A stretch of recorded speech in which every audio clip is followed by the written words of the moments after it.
Hello guys, ஒரு team வந்து தோத்துன்னு வைங்கோவன் எல்லா ரசிகர்களும் கவலையா இருப்பினோம். ஆனா இங்க இந்தியா வென்றதுக்கு இந்தியன் ரசிகர்கள் எல்லாம் கவலையா இருக்கணும். ஏன்னு கேட்டீங்களா, இந்தியா டீமுக்கு வந்து செமிஃபைனல் யாரோட என்று பாத்தீங்களா, ஆஸ்திரேலியாவோட. பேசாம தோத்திருந்தா கூட சவுத் ஆப்பிரிக்காவோட விளையாடி போட்டு பேயாம இருந்திருக்கலாம். இப்ப ஆஸ்திரேலியாட்ட போய் அடி வாங்கினமோ இல்லையோன்னு தெரியல. ஆனா எல்லாரும் நினைக்கலாம் ஆஸ்திரேலியா சப்பா டீமா தானே வந்திருக்கு அடிக்கலாம். அவங்க சாதாரணமா இருக்கும் போதுதான் சப்பா டீம். ஆனா ஐசிசி தொடர்ந்து வந்தா அவங்க எல்லாம் பெரிய டீம். இதே சில உப்புன்னு வச்சுக்கலாம். எங்கள்கிட்ட 3 ஸ்பின்னர் 4 ஸ்பின்னர் இருக்கு. நாங்க ஆஸ்திரேலியா பேட்டிங்கை பொறுத்த வரைக்கும் அங்கே சிமித்தையும் தூக்கி ஹெட்டையும் தூக்கிட்டோம்டா ஆஸ்திரேலியா மடக்கி போடலாம். ஒரு 250 300 ரன்னுக்குள்ள மடக்கி போட்டோம்னா தங்களோட பேட்டிங் போட்டுருக்கு இவன் இந்த போலிங் போட்டு அடியை அடிச்சு போடலாம் வந்து இவன் நினைக்கலாம். ஆனா ஐசிசி டூர்னமெண்ட் விரைகளை வந்து இந்த ஆஸ்திரேலியா டீமை வந்து சாதாரணமா நினைக்க கூடாது. அகலை போட்டு செமிஃபைனல்ல குத்து குத்துறாங்களோ தெரியல. இது இப்படி இருக்க, ஒருவேளை செமிஃபைனலை தாண்டி ஃபைனலுக்கு போனா நியூசிலாந்து வந்து சவுத் ஆப்பிரிக்கா அடுத்து நியூசிலாந்து ஃபைனலுக்கு போனால் அங்கேயும் ஆகளுக்கு சிக்கல் இருக்கு. இந்தியாவுக்கு போயிருக்கிற 2 மேட்சும் வந்து செமிஃபைனலும் ஃபைனலும் தலையடி மேட்ச் தான் சொல்லிக்கொண்டு நேற்று என்ன நடந்ததுன்னு பார்ப்போம். நேற்று ஃபர்ஸ்ட் பேட்டிங் செஞ்ச இந்தியா டீம் வந்து 249 ரன் தான் அடிச்சது. அதுல வந்து ரோஹித் ஒரு 15 ரன்ல வேலைக்கு அவுப்பட்டு போக, அடுத்ததா வந்து நம்ம சுமங்கலன் 2 ரன்ல வெளியில போக, அடுத்ததா வந்து வர்றா நம்ம கோலி. கோலியில இருந்த எதிர்பார்ப்பு எல்லாத்தையும் கோலி நிவர்த்தி செய்வார்னு பார்த்தா கோலியும் வந்து 11 ரன்ல அவுப்பட்டு வெளியில போற.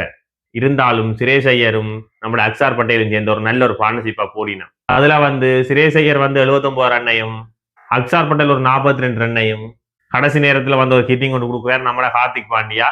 அவர் ஒரு 45 போல்ல 45 ரன்னையும் அடிக்கணும்.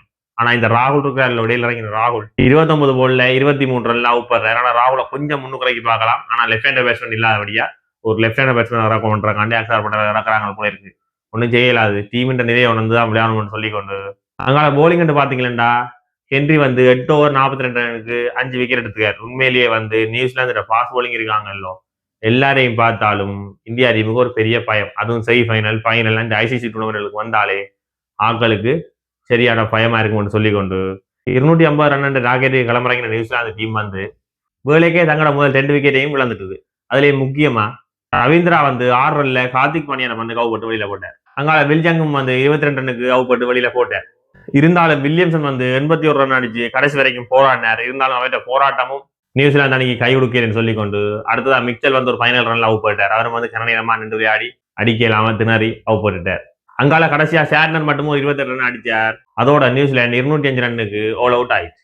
இந்தியாவோட போலிங் எடுத்து பாத்தீங்கன்னா வருண் சக்கரவர்த்தி சாம்பியன் ட்ரோஃபியில தாம் விளையாட முதலாவது மேட்ச்லயே 10 ஓவர் 42 ரன்னுக்கு 5 விக்கெட் எடுத்திருக்கிறார். அங்கால Kuldeep 2 wicket, Jadeja 1 wicket, Axar Patel 1 wicket, Hardik Pandya 1 wicket. ஆனா முகமது ஷமிக்கு வந்து 4 ஓவர் தான் கொடுத்துருக்காங்க. முகமது ஷமிக்கு 4 ஓவர், ஹார்திக் பாண்டியாவுக்கு 4 ஓவர் தான் கொடுத்துருக்காங்க. மிச்ச வங்காள ஸ்பின்னை வச்சு நியூசிலாண்டை சுழட்டி வச்சிருக்காங்க இந்தியான்னு சொல்லிக்கொண்டு நான் அடுத்த வீடியோல வந்து உங்களை சந்திக்கிறேன். அது வரைக்கும் நன்றி, வணக்கம். சப்ஸ்கிரைப் பண்ணுங்க, மொபைல் பட்டனை அமைத்து வச்சுக்கொள்ளுங்க.